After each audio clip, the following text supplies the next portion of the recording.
दोस्तों, आज आप सुनने जा रहे हैं a study in scarlet Hindi में। शर्लॉक होम्स सीरीज की ये वो पहली किताब थी जो सर डॉयल ने लिखी थी और इसी कारण कहानी का शुरुआत का काफी बड़ा हिस्सा होम्स के बारे में ही हमें बताता है। होम्स की आदतें, होम्स का स्वभाव, वो ऐसा क्यों है, वो अपने कामों को किस तरह से करता है और सबसे बड़ी बात, वॉटसन के साथ उसकी पहली मुलाकात कब हुई और दोनों ने साथ साथ कब, क्यों और कैसे रहना शुरू किया। इन सब बातों के बारे में पूरे विस्तार से हमें जानकारी इसी कहानी में मिलती है। वैसे तो आप लोग उसकी आदतों और काम करने के तरीके से अच्छी तरह से परिचित ही हैं, लेकिन इस कहानी में आपको बहुत सारी नई बातें भी पता चलने वाली हैं।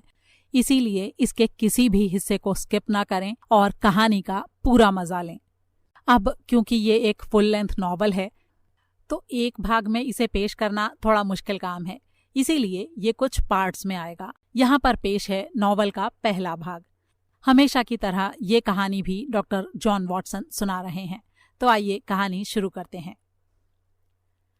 अ स्टडी इन स्कारलेट भाग 1। साल 1878 में मुझे लंदन यूनिवर्सिटी से डॉक्टर ऑफ मेडिसिन की उपाधि मिली और मैं सेना में सर्जनों के लिए बना पाठ्यक्रम पूरा करने के लिए नेटली रवाना हो गया। वहां से अपनी पढ़ाई पूरी करने के बाद मैं सही वक्त पर असिस्टेंट सर्जन के तौर पर 5वीं नॉर्थम्बरलैंड फ्यूसिलियर में दाखिल हो गया। ये रेजिमेंट उस समय इंडिया में थी। मेरे वहां पहुंचने के पहले ही दूसरी अफगान लड़ाई छिड़ चुकी थी। मुंबई में उतरने से पहले ही मुझे पता चला कि मेरी पलटन दर्रों से गुजरकर दुश्मन के देश में दाखिल हो चुकी है। फिर भी मेरे जैसे हालातों में फंसे कई दूसरे अफसरों के साथ मैं उनके पीछे पीछे गया और सही सलामत कंधार पहुंच गया। वहां मैंने अपनी रेजिमेंट को ढूंढ लिया और फौरन अपना काम संभाल लिया। काफी सारे लोगों के लिए ये लड़ाई इज्जत और कामयाबी लेकर आई, लेकिन मेरे लिए तबाही के अलावा ये और कुछ नहीं थी। मुझे अपनी ब्रिगेड से हटाकर बर्कशर के साथ कर दिया गया। वहां मैंने मायवाड़ की खूनी लड़ाई में काम किया। उसी दौरान मेरे कंधे पर एक गोली लगी जिससे मेरी हड्डी चूर चूर हो गई। मेरा अर्दली एक घोड़े पर मुझे लादकर अंग्रेजों के खेमे तक सही सलामत पहुंचाने में कामयाब हो गया। अगर उसने इतनी वफादारी और बहादुरी ना दिखाई होती तो मैं जरूर खूंखार गाजियों के हाथों में पड़ गया होता। दर्द की वजह से मैं काफी परेशान था और मेरा शरीर कमजोर हो गया था।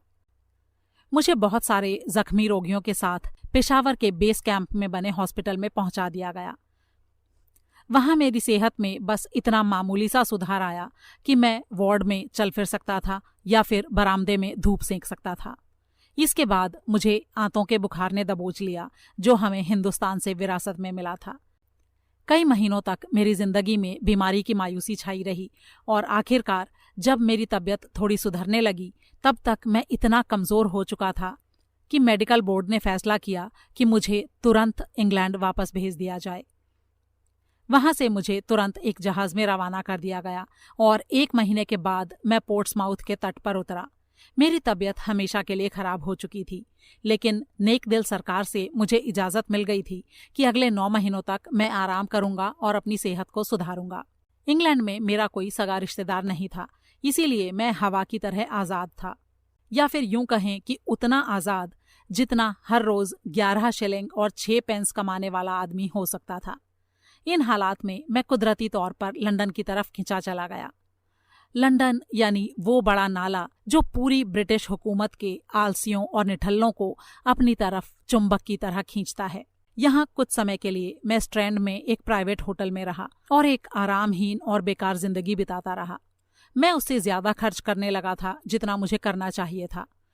जल्दी ही मेरी जमा पूंजी की हालत इतनी पतली हो गई कि मुझे महसूस हुआ कि या तो मैं इस जगह से निकलकर देश के किसी दूसरे हिस्से में थोड़ी सादी जिंदगी बिताऊं या फिर अपनी आदतों में बदलाव करूं। दूसरा रास्ता चुनते हुए मैंने फैसला किया कि ये होटल छोड़कर किसी कम महंगी जगह पर कमरा ढूंढूं। जिस दिन मैं इस नतीजे पर पहुंचा, ठीक उसी दिन मैं क्राइटेरियन बार पर खड़ा था कि तभी किसी ने धीरे से मेरा कंधा थपथपाया। पीछे मुड़ने पर मैंने स्टैमफोर्ड को देखा जो बार्ट्स में मेरे नीचे एक ड्रेसर था। एक अकेले इंसान के लिए लंदन की बड़ी बड़ी भूल भुलैयाओं में किसी दोस्त का चेहरा नजर आना बड़ी ही राहत और खुशी की बात होती है। स्टैमफोर्ड मेरा कोई नजदीकी दोस्त नहीं था, लेकिन मैं फिर भी बड़े ही जोश से उससे मिला। वो भी मुझे देखकर खुश हुआ। मैंने उससे हॉलबर्न में अपने साथ लंच करने के लिए कहा। फिर हम दोनों एक साथ घोड़ा गाड़ी यानी हैंसम में रवाना हो गए। उसने ताज्जुब से मुझसे पूछा, तुमने ये अपना क्या हाल बना रखा है वॉटसन? तुम बिल्कुल डंडे की तरह पतले और मूंगफली की तरह भूरे हो गए हो। मैंने उसे संक्षेप में अपनी बीती जिंदगी के बारे में बताया। जब उसने मेरे हालातों के बारे में सुना तो उसने तरस खाते हुए कहा, ओहो, बड़ा बुरा हुआ तुम्हारे साथ। आजकल क्या कर रहे हो? मैंने जवाब दिया, रहने की जगह ढूंढ रहा हूं। ये दिक्कत सुलझाने की कोशिश कर रहा हूं कि क्या ये संभव है कि मुझे कम दाम पर एक आरामदेह कमरा रहने के लिए मिल जाए। उसने हैरानी से टिप्पणी की, बड़ी अजीब बात है। आज के दिन तुम दूसरे इंसान हो जिसने ये बात मुझसे कही है। और ये पहला कौन था? मैंने पूछा। हॉस्पिटल की लेबोरेटरी में काम करने वाला एक आदमी। आज सुबह ही वो अफसोस जाहिर कर रहा था कि उसे कोई ऐसा आदमी नहीं मिल रहा है जो उसके कमरे में उसके साथ रहे और उसका खर्चा बांट ले। मैं जोश से चिल्ला पड़ा, अरे वाह, अगर वाकई वो किसी ऐसे आदमी की तलाश में है जो उसका कमरा और खर्चा बांटने के लिए तैयार है, तो मैं उसके लिए बिल्कुल सही हूं। मैं चाहता हूं कि अकेले रहने की बजाय मैं किसी के साथ रहूं। स्टैमफोर्ड ने अपने वाइन के ग्लास के ऊपर से मुझे अजीब नजरों से देखा और बोला, इतने खुश मत हो वॉटसन। तुम अभी शर्लॉक होम्स नाम के उस आदमी को जानते नहीं हो। शायद तुम लंबे समय तक उसके साथ बिल्कुल ना रहना चाहो। क्यों, ऐसी क्या बात है उसमें? मैंने पूछा। दरअसल बात यह है कि उसके ख्याल थोड़े अजीब किस्म के हैं। वो विज्ञान की कुछ शाखाओं में बहुत ज्यादा दिलचस्पी लेता है। वैसे जहां तक मैं जानता हूं है तो शरीफ ही। क्या वो मेडिकल का स्टूडेंट है? मैंने पूछा। मेरे ख्याल से तो नहीं। मुझे इस बारे में ज्यादा जानकारी नहीं है कि वो क्या करता है या क्या करना चाहता है। जहां तक मुझे लगता है शायद वो एनाटॉमी यानी इंसान के शरीर की रचना में काफी जानकारी रखता है और वो एक बड़ा अच्छा केमिस्ट भी है। लेकिन जहां तक मुझे पता है उसने कभी भी मेडिकल की पढ़ाई नहीं की है। उसकी जानकारी जो होती है वो बहुत ही अटपटी और अजीब होती है। ऐसा लगता है कि उसने इधर उधर से ये सारी जानकारी इकट्ठी कर ली है जो उसके प्रोफेसरों को भी हैरत में डाल सकती है। क्या तुमने उससे कभी नहीं पूछा कि वो क्या करना चाहता है? मैंने पूछा। अरे, वो इस टाइप का इंसान तो है ही नहीं जिसके मन की बात आसानी से बाहर निकाली जा सके। वैसे जब उसके ऊपर सनक सवार होती है ना, तब वो बड़ा ही बातूनी बन जाता है। मुझे ये सब काफी रोचक लग रहा था। मैंने कहा, मैं उस आदमी से मिलना चाहता हूँ। अगर मुझे किसी के साथ रहना पड़ता है तो मैं किसी पढ़ाकू और शांत स्वभाव वाले व्यक्ति के साथ रहना पसंद करूंगा। अभी मेरी सेहत इतनी अच्छी नहीं हुई है कि मैं ज्यादा शोरगुल बर्दाश्त कर सकूं। तुम मुझे ये बताओ कि मैं तुम्हारे इस दोस्त से कैसे मिल सकता हूं? स्टैमफोर्ड ने कुछ सोचते हुए जवाब दिया, वो लैब में ही मिलेगा मेरे ख्याल से। या तो वो हफ्तों तक उस जगह पर जाता नहीं है, और अगर एक बार जाता है तो जल्दी से वापस आता नहीं है। अगर तुम चाहो तो लंच के बाद हम वहां चल सकते हैं। हाँ, ये ठीक रहेगा, मैंने कहा। हॉलबर्न छोड़ने के बाद जब हम हॉस्पिटल की तरफ जा रहे थे तो स्टैमफोर्ड ने मुझे उसके बारे में थोड़ी और जानकारी दी जिसके साथ रहने का मैं मन बना रहा था। उसने मुझसे कहा, मैं तुम्हें पहले ही चेतावनी दे रहा हूं, अगर तुम्हारी उस आदमी से पटे ना तो मुझ पर कोई इल्जाम मत लगाना भाई। मैं उसके बारे में इससे ज्यादा और कुछ नहीं जानता जितना लैब में कभी कभार उससे मुलाकात होने पर जान सकता हूं। उसके साथ रहने का सुझाव तुमने मुझे दिया है, इसलिए किसी भी बात के लिए या किसी भी परेशानी के लिए मुझे जिम्मेदार मत ठहराना। मैंने मुस्कुराते हुए कहा, इसमें क्या बात है? अगर हमारी पटी नहीं तो हमारे लिए अलग होना आसान रहेगा। वैसे तुम उसके बारे में इस अंदाज में क्यों बात कर रहे हो? क्या उस आदमी का गुस्सा बहुत तेज है या फिर कोई और बात है? मुझसे घुमा फिराकर बात मत करो, जो बात है सीधे सीधे मुझे बता दो। हंसते हुए उसने जवाब दिया, अनकही बात को कहा नहीं जा सकता। मेरी दिलचस्पी के हिसाब से होम्स कुछ ज्यादा ही साइंटिफिक दिमाग रखता है। वो अक्सर अनमना और रूखा सा रहता है। कभी कभी अपने दोस्त को चुटकी भर वेजिटेबल अल्कलाइड चटा देता है, किसी बदमाशी की वजह से नहीं, सिर्फ ये देखने के लिए कि उसका ठीक ठीक असर उसके ऊपर क्या होता है। जहां तक मुझे लगता है कि वो खुद भी उसे चख लिया करता होगा। मेरे ख्याल से उसे हर बात की सही सही जानकारी हासिल करने का जुनून है। कुछ हद तक ये बात ठीक भी है, लेकिन कभी कभी कुछ ज्यादा ही हो जाता है।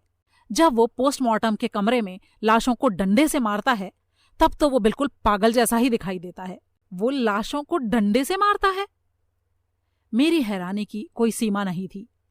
हाँ, ये साबित करने के लिए कि मौत के बाद इंसान को किस हद तक जख्मी किया जा सकता है। मैंने अपनी आंखों से उसे ऐसा करते देखा है। और फिर भी तुम कहते हो कि वो मेडिकल का स्टूडेंट नहीं है? देखो वॉटसन, मुझे नहीं पता कि उसकी स्टडी का क्या विषय है, लेकिन अब हम यहाँ पहुंचने ही वाले हैं और तुम उसके बारे में जो राय तुम्हें बनानी हो बना लेना। अब तक हम अस्पताल की बिल्डिंग के बाहर पहुंच चुके थे।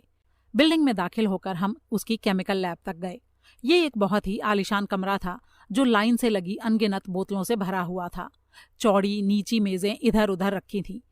उन पर तरह तरह के यंत्र, टेस्ट ट्यूब्स और छोटे छोटे बंसेन बर्नर रखे हुए थे। उनमें से कुछ लैंप जले हुए थे और नीली आग की लपटें उगल रहे थे। कमरे में बस एक ही स्टूडेंट था जो दूर कोने वाली मेज पर झुका अपने काम में तल्लीन था। हमारे कदमों की आवाज सुनकर उसने चारों तरफ देखा और खुशी से खड़ा होकर चिल्लाया, मैंने ढूंढ लिया, मैंने ढूंढ लिया। उसके हाथ में एक टेस्ट ट्यूब थी जिसे लेकर वो दौड़ता हुआ हमारी तरफ आ रहा था। मैंने एक ऐसा रिएजेंट ढूंढ लिया है जो हीमोग्लोबिन से ही मजबूत हो सकता है, किसी और चीज से नहीं। अगर उसने सोने की खान भी ढूंढ ली होती तब भी शायद उसके चेहरे पर इससे ज्यादा खुशी नहीं चमक सकती थी। स्टैमफोर्ड ने हमारा परिचय करवाते हुए कहा, डॉक्टर वॉटसन, ये हैं मिस्टर शर्लॉक होम्स। उस आदमी ने मुझसे हाथ मिलाते हुए कहा, कैसे हैं आप? मेरे ख्याल से आप अफगानिस्तान होकर आए हैं। अरे, आपको ये बात कैसे मालूम? मैंने हैरानी से पूछा। इसमें कोई खास बात नहीं है, उसने धीरे से हंसते हुए कहा। फिलहाल तो सवाल हीमोग्लोबिन का है। आपको तो जरूर इस खोज की अहमियत मालूम ही होगी। मैंने थोड़ा हिचकते हुए कहा, हाँ, इसमें तो कोई शक नहीं कि रासायनिक तौर पर यह काफी दिलचस्प है, लेकिन व्यावहारिक रूप से। मेरी बात काटते हुए उसने कहा, क्यों भाई, ये तो सालों पुरानी चिकित्सा कानून से संबंधित सबसे व्यावहारिक खोज है। क्या तुम नहीं देख पा रहे हो कि खून के धब्बों का ये शर्तिया टेस्ट होता है? इधर आओ मेरे साथ। इतना कहकर उसने मेरे कोट की आस्तीन को पकड़कर उस मेज की ओर खींच लिया जहां वो काम कर रहा था। फिर उसने एक लंबा सा सुआ अपनी उंगली में मारते हुए कहा, थोड़ा सा ताजा खून लेना पड़ेगा। अपनी उंगली से टपकते खून को उसने एक पतली नली में इकट्ठा कर लिया और फिर बोला, अब मैं इस खून को 1 लीटर पानी में मिलाऊंगा। तुम देखना कि यह मिश्रण शुद्ध पानी जैसा दिखाई पड़ेगा। खून का अनुपात 10 लाख में 1 से ज्यादा नहीं हो सकता। फिर भी मुझे कोई शक नहीं है कि हमें इससे होने वाले रिएक्शन का पता चल जाएगा। कहते कहते उसने बर्तन में कुछ सफेद दाने डाले और फिर एक पारदर्शी तरल पदार्थ की कुछ बूंदें उसमें मिला दी। एक ही पल में वो मिश्रण हल्के भूरे रंग का बन गया। भूरे से रंग की धूल उस कांच के जार के तल पर जम गई। आहा! वो ताली बजाते हुए चिल्लाया। उस समय ऐसा लग रहा था मानो एक नया खिलौना पाकर बच्चा खुश हो रहा हो। इसके बारे में तुम्हारी क्या राय है?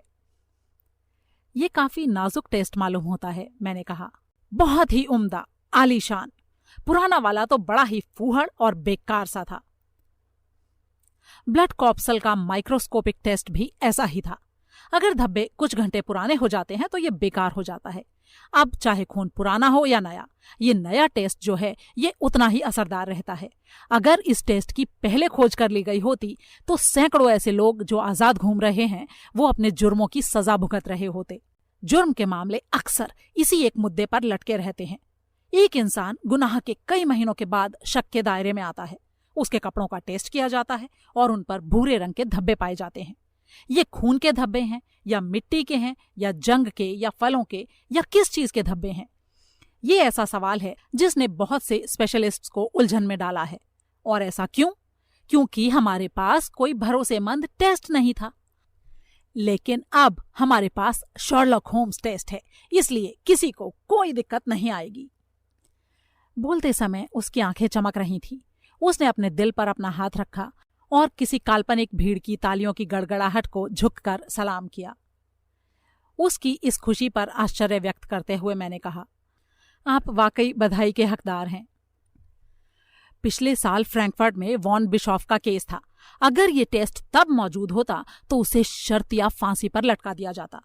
और फिर उसके बाद ब्रेडफोर्ड का मेसन, बदनाम म्यूलर और मॉन्टपेलियर का लिफेव्रे, न्यू ऑर्लियंस का सैमसन।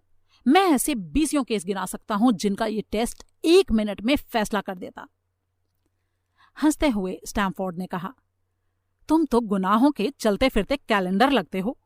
इस आधार पर तुम अपना एक अखबार भी निकाल सकते हो और उसे नाम दे सकते हो पुलिस के भूतपूर्व समाचार। हाँ, वाकई ये काफी दिलचस्प भी होगा पढ़ने में, होम्स ने कहा। और फिर मेज से उठाकर प्लास्टर का एक छोटा सा टुकड़ा उसने अपनी उंगली पर उस जगह चिपका लिया जहां उसने सुई चुभाई थी। मुस्कुराते हुए मुझे देखते हुए वो बोला, मुझे होशियार रहना पड़ता है क्योंकि मुझे जहरीले पदार्थों से काफी काम पड़ता है। मैंने गौर किया कि उसका पूरा हाथ प्लास्टर के ऐसे ही छोटे छोटे टुकड़ों से भरा पड़ा था और तेज एसिडों से जगह जगह से बदरंग हो रहा था।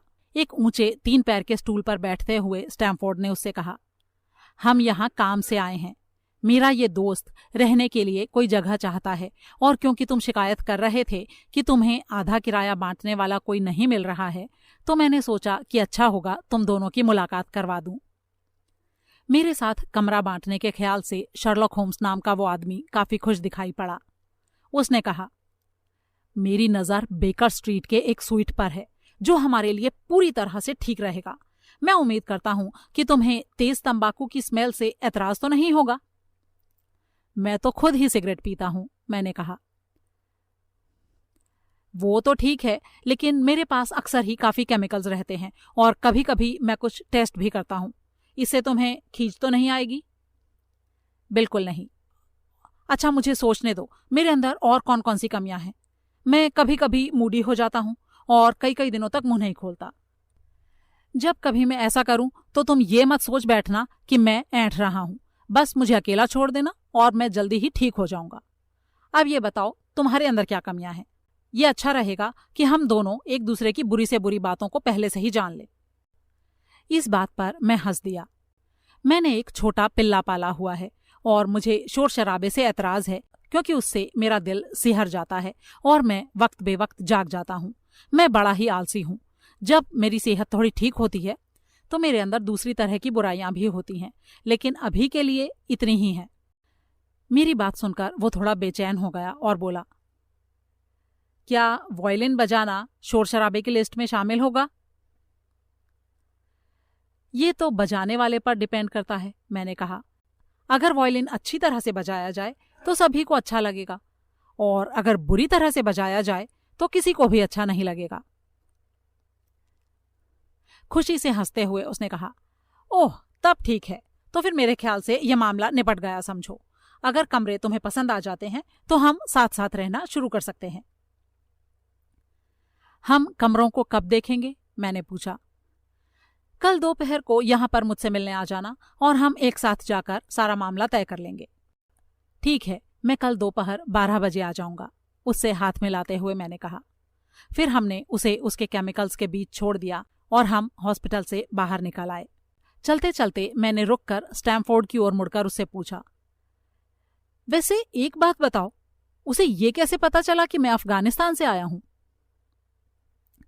स्टैमफोर्ड रहस्यमय तरीके से मुस्कुरा दिया और बोला, ये उसकी एक छोटी सी खासियत है। ये बात तो बहुत सारे लोग जानना चाहते हैं कि वो इस तरह की बातों का पता लगाता कैसे है। ओह, तो ये एक राज है। चलो, जो भी है, हमें मिलाने के लिए तुम्हारा शुक्रिया। विदा लेते हुए स्टैमफोर्ड ने कहा, तुम उसके बारे में जानने समझने की कोशिश करना, लेकिन तुम्हें वो काफी पेचीदा लगेगा।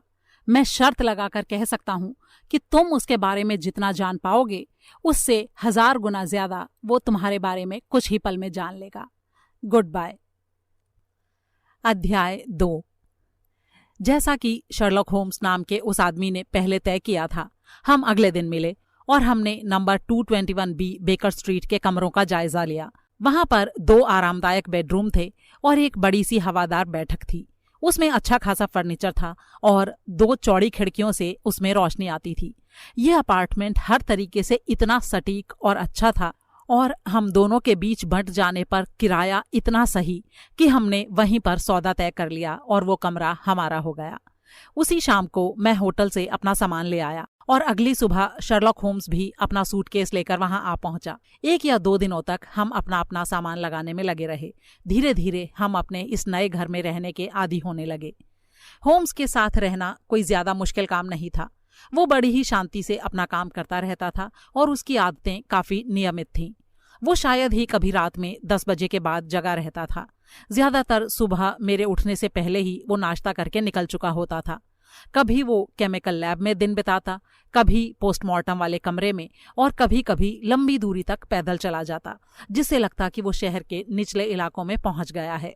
जब उसके ऊपर काम करने का भूत सवार होता तो उसकी एनर्जी को कोई भी मात नहीं दे सकता था, लेकिन कभी कभी उस पर न जाने कैसी झक सवार हो जाती और कई कई दिनों तक वो बिना एक भी शब्द बोले या सुबह से शाम तक बिना एक भी मांसपेशी को हिलाए बैठक के सोफे पर बस यूं ही पड़ा रहता। ऐसे मौकों पर उसकी आंखों में मैंने इतना खोया खोया खाली सा भाव देखा कि मुझे कई बार शक होता कि वो किसी नशे की लत का शिकार हो गया है। लेकिन उसकी रोजमर्रा की जिंदगी में अनुशासन और साफ सफाई को देखकर ये ख्याल फिर से दब जाता। जैसे जैसे हफ्ते गुजरते गए, उसके लिए मेरी दिलचस्पी और जिंदगी में उसके उद्देश्य की तरफ मेरा कौतूहल गहराता और बढ़ता गया। उसकी शख्सियत और रंग रूप ऐसे थे कि किसी राह चलते इंसान का भी ध्यान अपनी तरफ खींच लें। लंबाई में वो करीब 2 मीटर था और इतना पतला कि उसके कारण वो और भी ज्यादा लंबा लगता था।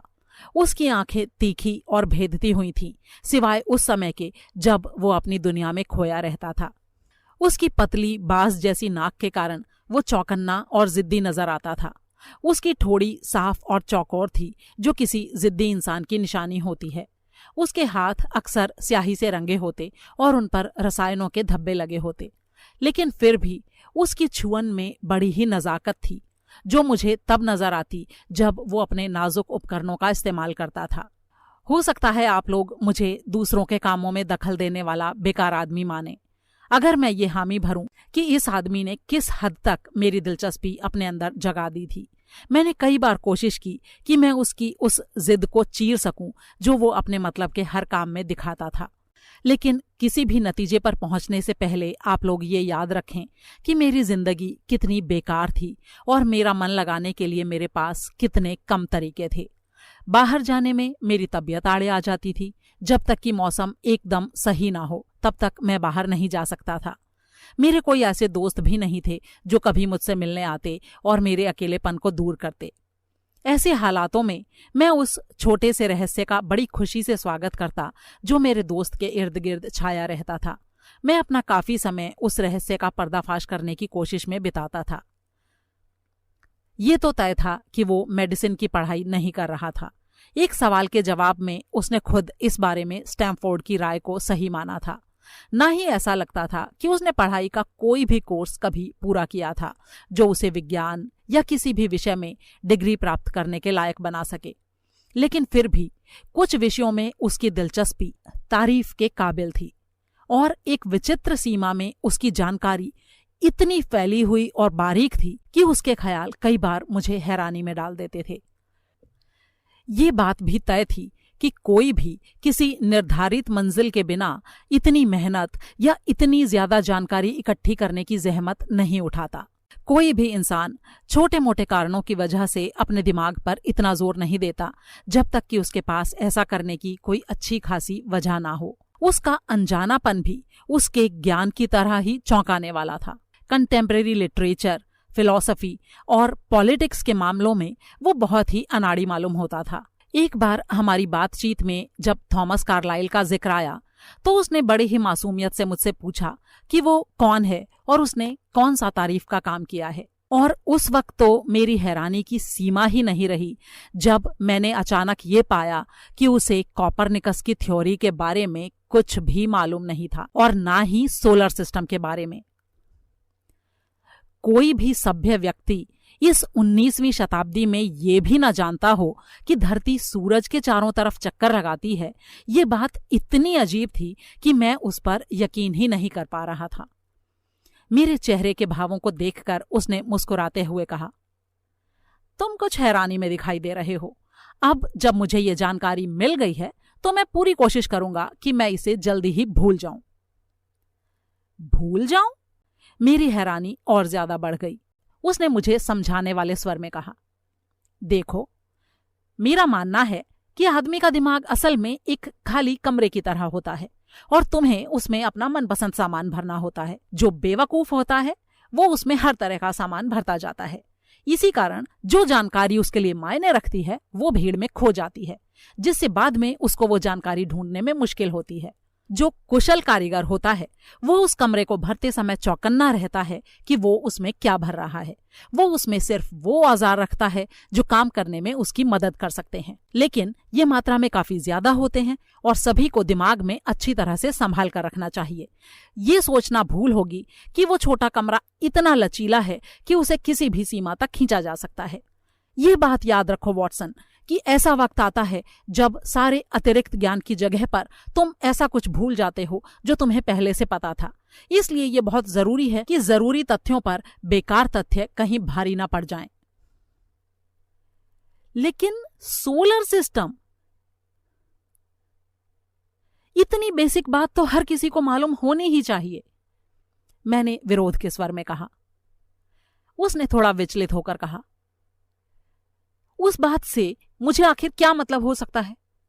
तुम कहते हो कि हम सूरज के चारों तरफ चक्कर लगाते हैं, लेकिन यह बताओ भले आदमी कि अगर हम चांद के चक्कर लगा रहे होते तो क्या कोई फर्क पड़ जाता? मेरे काम में तो रत्ती भर भी नहीं पड़ता। मैं उससे पूछने ही वाला था कि उसका काम आखिर है क्या, लेकिन उसके अंदाज में कुछ ऐसा था कि मुझे लगा कि वो इस सवाल से ज्यादा खुश नहीं होगा। मैंने अपनी इस छोटी सी बातचीत पर गौर किया और उससे कुछ समझने की कोशिश की। उसने कहा कि वो ऐसी कोई जानकारी नहीं लेगा जो उसके काम से मतलब ना रखती हो, इसीलिए उसके पास जितनी भी जानकारी थी वो सब उसके लिए जरूरी थी। मैंने अपने मन में वो सारी बातें दोहराई जिनसे मुझे मालूम पड़ा कि उसे काफी कुछ मालूम था। मैंने एक पेंसिल लेकर उन सब बातों को एक कागज पर नोट कर लिया। जब मैंने उसके बाद वो पूरा दस्तावेज पढ़ा तो मैं अपनी हंसी दबा नहीं पाया।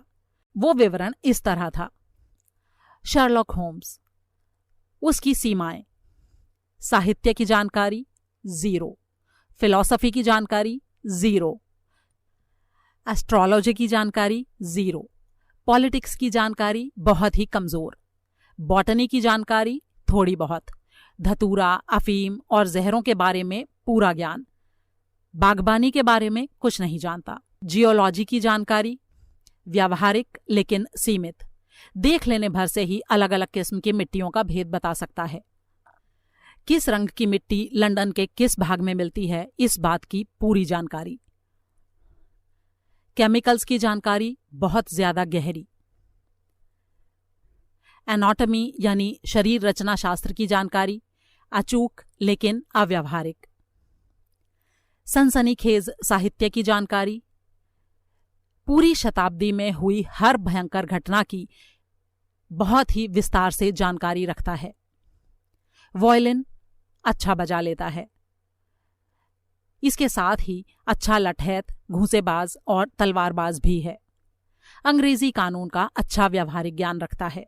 जब मेरी लिस्ट इतनी लंबी हो गई तो घबराकर मैंने उसे आग में फेंक दिया। फिर मैंने अपने आप से पूछा, काश मैं ये जान पाता कि इन सारी उपलब्धियों से वो क्या करना चाहता है और ऐसा भला कौन सा पेशा है जिसमें इन सारी बातों की जरूरत पड़ेगी, तो मैं अपनी ये कोशिश तुरंत छोड़ देता। ऊपर मैंने उसकी वॉयलिन बजाने की काबिलियत का जिक्र किया है। ये बड़ी ही उल्लेखनीय थी, लेकिन उसकी बाकी उपलब्धियों की तरह ये भी थोड़ी विचित्र थी। वो अच्छी और मुश्किल धुनें बजा लेता था। मैं अच्छी तरह जानता था क्योंकि मेरे अनुरोध पर उसने कुछ मुश्किल धुनें मुझे बजाकर सुनाई थीं। जब वो अपने में होता तो शायद ही कभी संगीत बजाता या कोई दूसरा जाना पहचाना काम करता। हमारे साथ रहने के पहले हफ्ते के आसपास हमारे पास कोई मिलने वाला नहीं आया और मैं ये सोचने लगा था कि मेरा साथी भी मेरी ही तरह मित्रविहीन है। लेकिन धीरे धीरे मुझे पता चला कि उसकी काफी बड़ी जान पहचान है और वो भी समाज के अलग अलग तबकों में। वो एक छोटा सा भूरे रंग का चूहे जैसा काली आंखों वाला आदमी था जिसका परिचय मुझसे मिस्टर लेस्ट्रेड कहकर करवाया गया था और जो एक ही हफ्ते में 3 या 4 बार उससे मिलने आया। एक सुबह एक युवती आई जिसने बड़े ही फैशनेबल कपड़े पहन रखे थे और वो आधा घंटा या इससे कुछ ज्यादा देर तक वहां रही। उसी दोपहर को एक सफेद बालों वाला संदेहास्पद सा मेहमान आया जो देखने में एक यहूदी फेरी वाला लग रहा था। वो काफी उत्तेजित लग रहा था और उसके ठीक पीछे पीछे चप्पल पहने एक अधेड़ औरत भी आई। एक दूसरे मौके पर सफेद बालों वाले एक वृद्ध पुरुष ने मेरे साथी से मुलाकात की और एक दूसरे अवसर पर अपनी मखमली वर्दी पहने एक रेलवे के कुली ने। जब इनमें से कोई भी साधारण सा व्यक्ति आता था तो होम्स मुझसे अनुरोध करता था कि वो बैठक का इस्तेमाल करेगा और मैं बेडरूम में आराम करने चला जाता। मुझे इस तरह असुविधा में डालने के बाद वो हमेशा मुझसे माफी मांगता था। वो कहता था, ये कमरा मुझे अपने पेशे के लिए इस्तेमाल करना पड़ता है और ये लोग मेरे क्लाइंट हैं। ऐसे मौकों पर हर बार मैं उससे पूछना चाहता था कि वो क्या काम करता था, लेकिन हर बार हिचक जाता था। लेकिन जल्दी ही उसने इस मुद्दे को खुद ही छेड़कर मेरी इस दुविधा को हल कर दिया।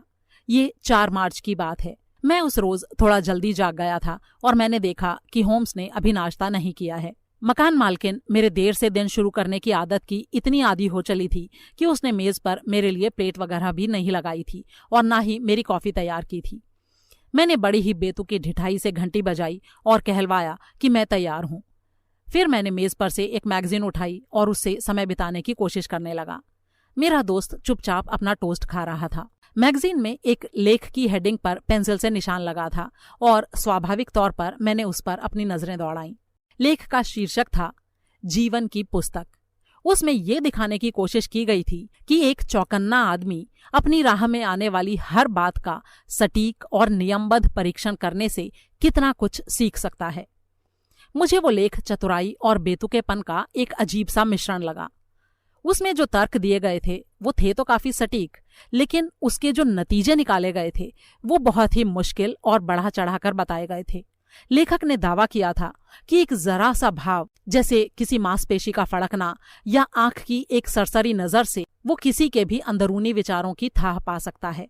उसके हिसाब से ऑब्जर्वेशन और एनालिसिस में अगर कोई आदमी पूरी तरह ट्रेंड हो तो उसके साथ छल कपट करना असंभव है। एक अनजान आदमी के लिए उसके ये नतीजे इतने चौंकाने वाले थे कि जब तक वो उन सारी प्रक्रियाओं को सीख नहीं लेते जिनके द्वारा वो उन नतीजों पर पहुंचा था, तब तक वे उसे कोई जादूगर ही समझते। लेखक ने लिखा था, कोई भी तार्किक आदमी सिर्फ एक बूंद पानी से अटलांटिक या नियाग्रा की संभावना का अनुमान कर सकता है, भले ही उसने इनमें से किसी को भी ना सुना और ना देखा हो। इसीलिए पूरी जिंदगी एक कड़ी की तरह है जिसकी प्रवृत्ति के बारे में हम उसकी एक कला दिखाई पड़ते ही जान जाते हैं। नतीजे पर पहुंचने और एनालाइज करने का विज्ञान लंबे और धैर्यपूर्वक अध्ययन द्वारा ही प्राप्त किया जा सकता है। जिंदगी इतनी लंबी नहीं होती कि कोई भी इंसान इसमें पूरे तौर पर सटीकता प्राप्त कर सके। तहकीकात करने वाले को शुरुआती समस्याओं पर अपना प्रभुत्व कायम करना चाहिए। उसे अपने जैसा दूसरा इंसान मिलने पर एक नज़र में ही उसका इतिहास जान लेना सीखना चाहिए और ये भी कि वो किस पेशे या व्यवसाय से संबंध रखता है। इस तरह की हरकत देखने में शायद ओछी जान पड़े, लेकिन इससे ऑब्जर्वेशन की ताकत बहुत तेज हो जाती है। ये सिखाती है कि कहाँ देखना चाहिए और किस चीज को देखना चाहिए।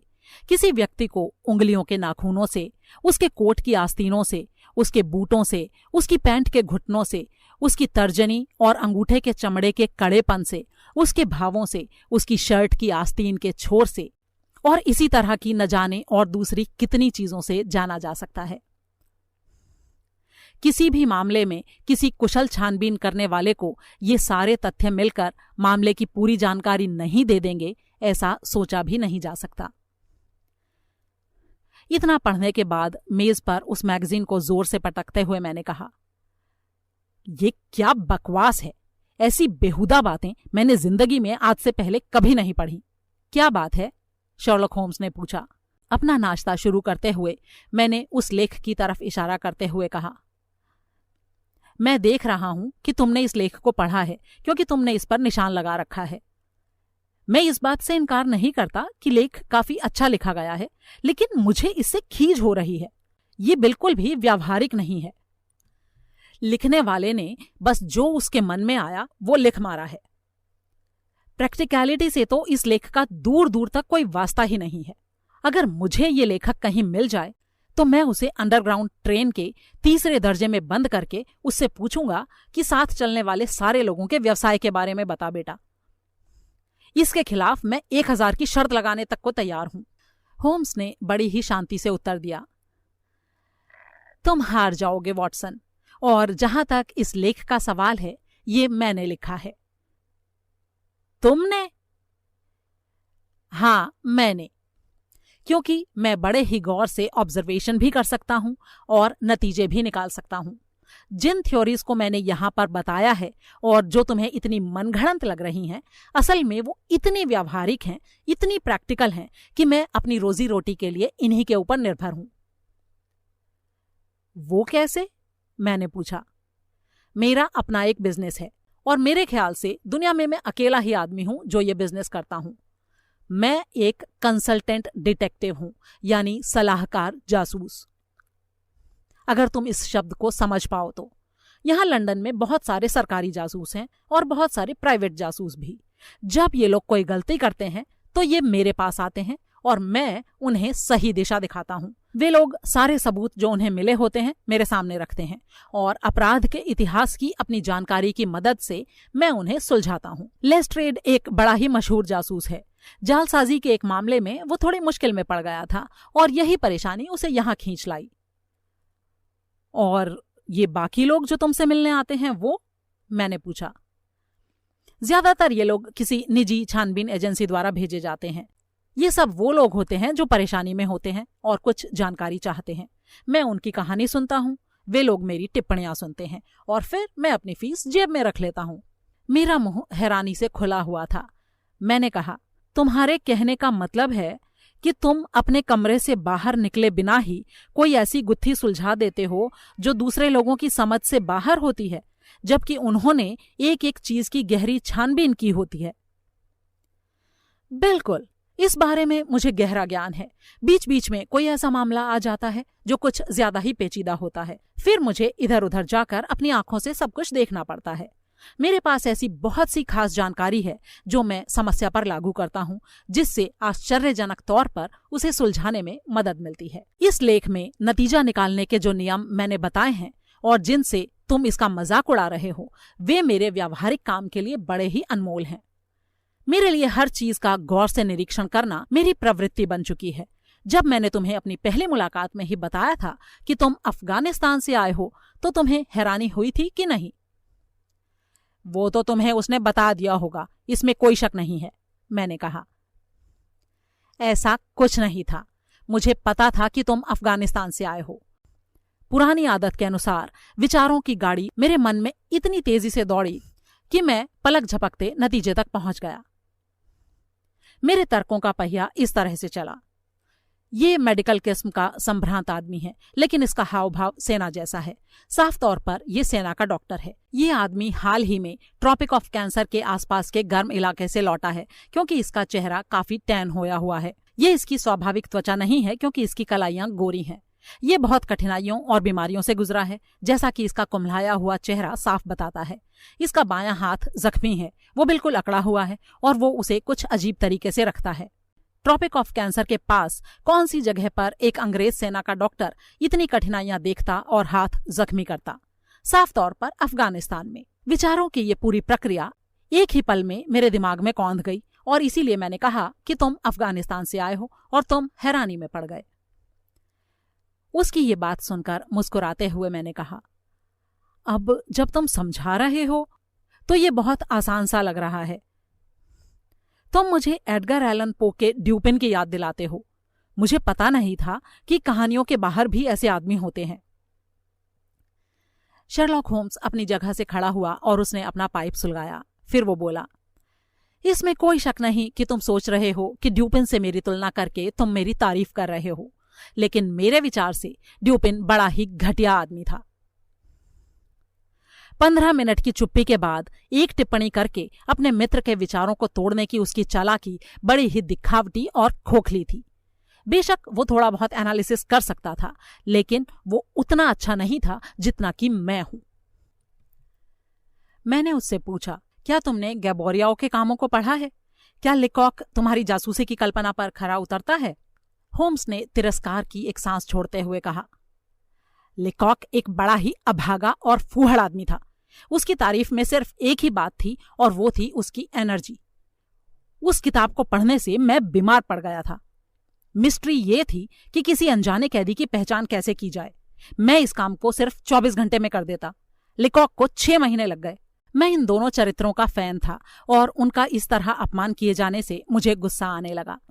मैं खिड़की के पास जाकर खड़ा हो गया और सड़क को देखने लगा। ये आदमी होशियार भले ही हो, लेकिन बहुत ही घमंडी है, मैंने अपने मन में सोचा।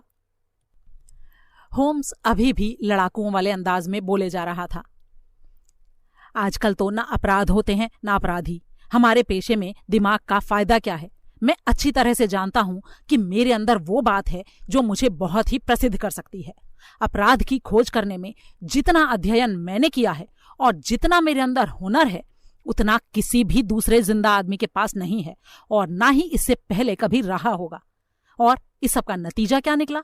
अब ढूंढने के लिए कोई अपराध ही नहीं है, या फिर ज्यादा से ज्यादा कोई बड़ी ही फूहड़ता और निकम्मेपन से किया गया अपराध होता है, जिसका उद्देश्य इतना ज्यादा साफ होता है कि स्कॉटलैंड यार्ड का कोई बेकार सा ऑफिसर भी उसको आर पार देख सकता है। उसके इस घमंडी अंदाज से मैं अब भी चिढ़ा हुआ था, इसलिए मैंने सोचा कि बातचीत का विषय बदल देना ही सबसे अच्छा रहेगा। मैंने सड़क पर जाते सादा कपड़े पहने एक हट्टे कट्टे आदमी की तरफ इशारा करते हुए कहा, मैं ये सोच रहा हूं होम्स कि वो आदमी क्या ढूंढ रहा होगा। वो आदमी सड़क के उस पार धीरे धीरे चल रहा था और घरों पर लिखे नंबरों को चिंतित दृष्टि से देखता जा रहा था। उसके हाथ में एक बड़ा सा नीला लिफाफा था और ये साफ था कि वो किसी के लिए कोई संदेश लेकर जा रहा था। होम्स भी खिड़की पर आ गया और उसने उस आदमी को देखा और फिर मुझसे बोला, तुम्हारा मतलब है वो समुद्री जहाज का अवकाश प्राप्त सार्जेंट? उसकी ये बात सुनकर मेरे ऊपर फिर से एक बार खीज सवार हो गई।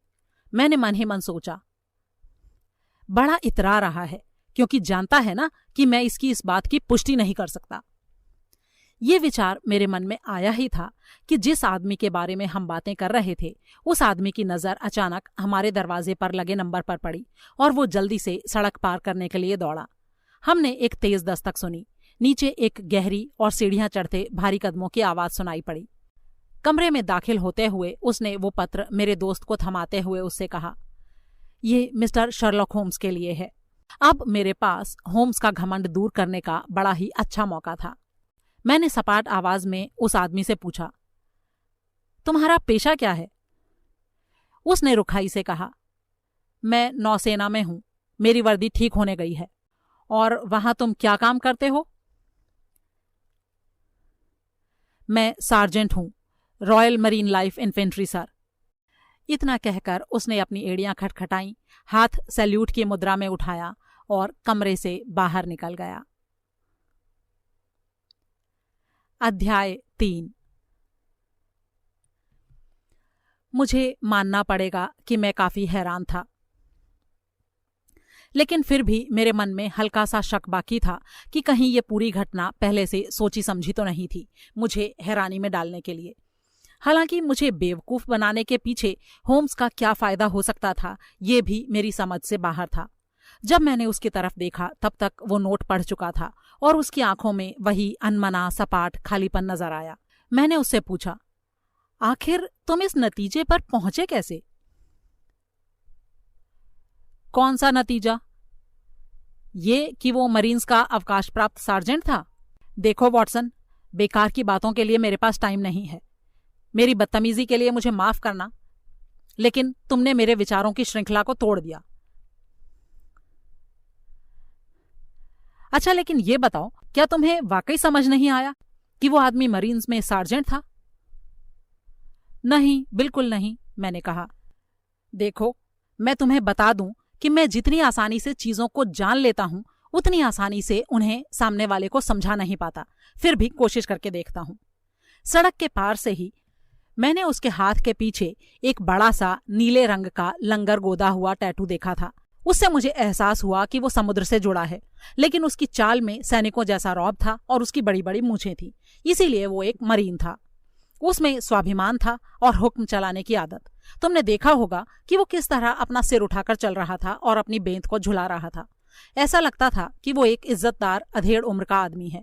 इन्हीं सारी बातों को मिलाकर मुझे यकीन हो गया कि वो एक सार्जेंट रहा होगा। ये तो वाकई अद्भुत है, मेरे मुंह से निकला। अरे अद्भुत कुछ नहीं, ये साधारण सी बात है। हालांकि उसके भाव से मालूम पड़ रहा था कि वो मेरी हैरानी और तारीफ से काफी खुश था। मैंने अभी कुछ देर पहले ही तुमसे कहा था कि यहाँ कोई भी अपराध नहीं हो रहे हैं। लगता है कि मैं गलत था, जरा ये देखो। इतना कहकर उसने वो नोट मेरी तरफ फेंक दिया जो वो सार्जेंट लेकर आया था। उस पर नजर दौड़ाते हुए मैंने कहा, अरे ये तो बहुत ही भयंकर है। उसने शांत भाव से कहा, ये सामान्य से थोड़ा हटकर है, बस, बाकी कुछ नहीं। क्या तुम जोर से पढ़कर मुझे सुना सकते हो? मैंने उसको वो पत्र पढ़कर सुनाया जो इस प्रकार था। प्रिय mister Sherlock Holmes, Brixton road से हटकर 3 लॉरेस्टन गार्डन में रात के समय एक अप्रिय घटना हो गई है। रात के करीब 2 बजे गश्त करते चौकीदार ने वहां पर रोशनी देखी। क्योंकि वो खाली घर था तो उसे शक हुआ कि जरूर कुछ गड़बड़ है। उसने दरवाजा खुला पाया और सामने वाले कमरे में, जिसमें सामान नहीं था, एक पुरुष की लाश देखी। उसने काफी अच्छे कपड़े पहने हुए थे और उसकी जेब में कई कार्ड थे जिन पर लिखा हुआ था एनॉक जे ड्रेबर, क्लीवलैंड, ओहायो, अमेरिका। वहां पर कोई डाका पड़ा हुआ भी नजर नहीं आ रहा था, ना ही वहां इस बात का कोई सबूत था कि उस व्यक्ति की मौत कैसे हुई। कमरे में खून के निशान हैं, लेकिन लाश पर कोई जख्म नहीं है। हमें समझ में नहीं आ रहा कि वो लाश इस खाली घर में आई कैसे। ये पूरा मामला बड़ा ही पेचीदा है। अगर 12 बजे से पहले किसी भी समय आप वहां पहुंचे तो मैं आपको वहीं मिलूंगा। मैंने सब कुछ ज्यों का त्यों छोड़ रखा है जब तक कि आपकी कोई खबर नहीं मिलती। अगर आप नहीं आ सकते तो मैं आपको पूरी जानकारी दे दूंगा, और अगर आप मुझे इस बारे में अपनी राय देंगे तो आपकी बड़ी मेहरबानी होगी। आपका टोबियास ग्रेगसन। जब मैंने चिट्ठी को पढ़ना पूरा कर लिया तो होम्स ने कहा, स्कॉटलैंड यार्ड के जासूसों में ग्रेगसन सबसे स्मार्ट है। निकम्मे लोगों में वो और लेस्ट्रेड सबसे अच्छे हैं। दोनों ही चुस्त और फुर्तीले हैं, लेकिन उनके तरीके बहुत ही ज्यादा पुराने और बेकार हैं।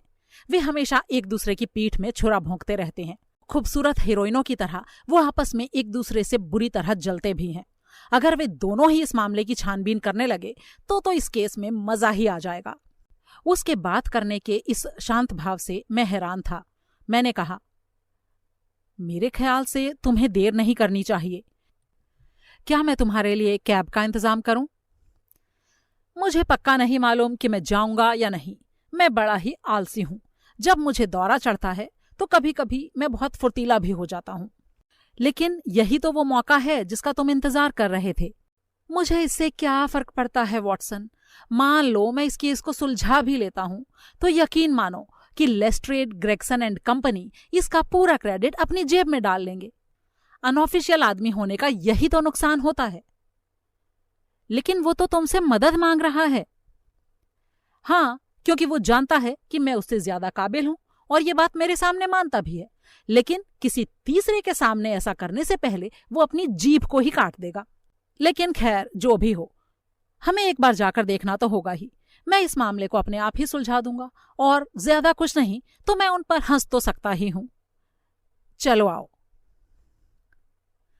उसने जल्दी से अपना ओवरकोट पहना और इधर उधर जल्दी जल्दी ऐसे काम करने लगा मानो उस पर फुर्ती का दौरा सा पड़ गया हो। उसने मुझसे कहा, जाओ अपना हैट लेकर आओ।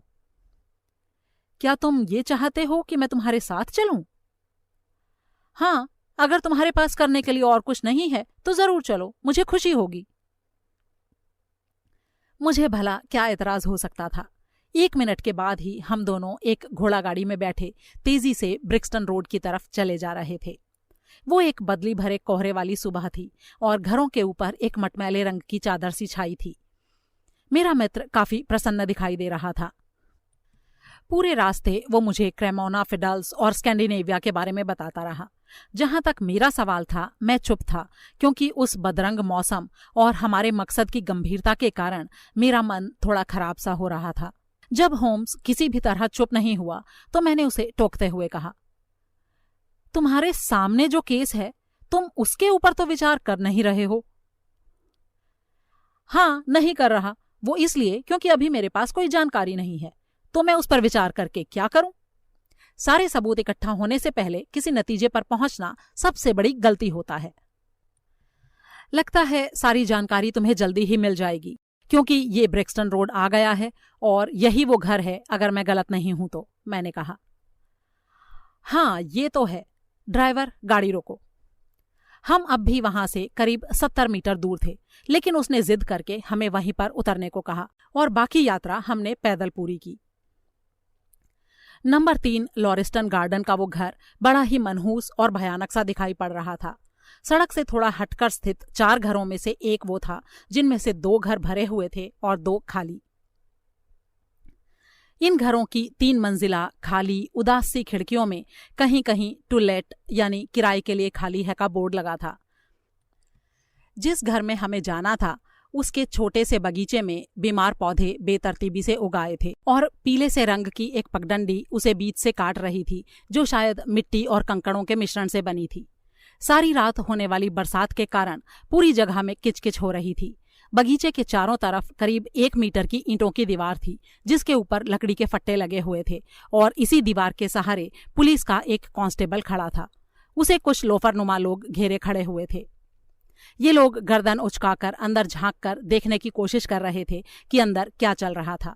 मुझे लगा था कि शर्लॉक होम्स तुरंत ही घर के भीतर दौड़ा चला जाएगा और रहस्य की गहराई के अध्ययन में खो जाएगा, लेकिन मैंने पाया कि उसका ऐसा कोई इरादा नहीं था। वो बड़े ही निर्विकार भाव से पगडंडी पर चहलकदमी करता रहा और शून्य भाव से जमीन और आसमान और सामने घरों और लोहे के बाड़ों की तरफ देखता रहा। फिर वो धीरे धीरे पगडंडी पर, या यूं कहें कि उसके किनारे उगी घास पर आंखें टिकाए जमीन पर आगे बढ़ने लगा। 2 बार वो रुका और एक बार मैंने उसे मुस्कुराते हुए देखा और संतोष प्रकट करती हुई एक आवाज सुनी। गीली मिट्टी पर कई पैरों के निशान थे, क्योंकि उस पर से पुलिस आती जाती रही थी। मुझे ये बिल्कुल समझ नहीं आ रहा था कि मेरा दोस्त उसमें से कुछ भी जानकारी प्राप्त करने की उम्मीद कैसे कर सकता था, लेकिन फिर भी उसकी चीजों को भांप लेने की ताकत के इतने ज्यादा प्रमाण अब तक मुझे मिल चुके थे कि मेरे मन में कोई संदेह नहीं था कि जो चीजें मुझे नजर नहीं आ रही थीं, वो सब उसे साफ साफ दिखाई पड़ रही होंगी। घर के दरवाजे पर हाथ में नोटबुक लिए एक लंबा सफेद चेहरे और सुनहरे बालों वाला आदमी हमें मिला, जिसने तपाक से आगे बढ़कर मेरे मित्र से गर्मजोशी से हाथ मिलाया। बड़ी मेहरबानी जो आप यहाँ आए। मैंने सब कुछ अनछुआ और वैसे का वैसा छोड़ रखा है, मेरे दोस्त ने पगडंडी की तरफ इशारा करते हुए कहा।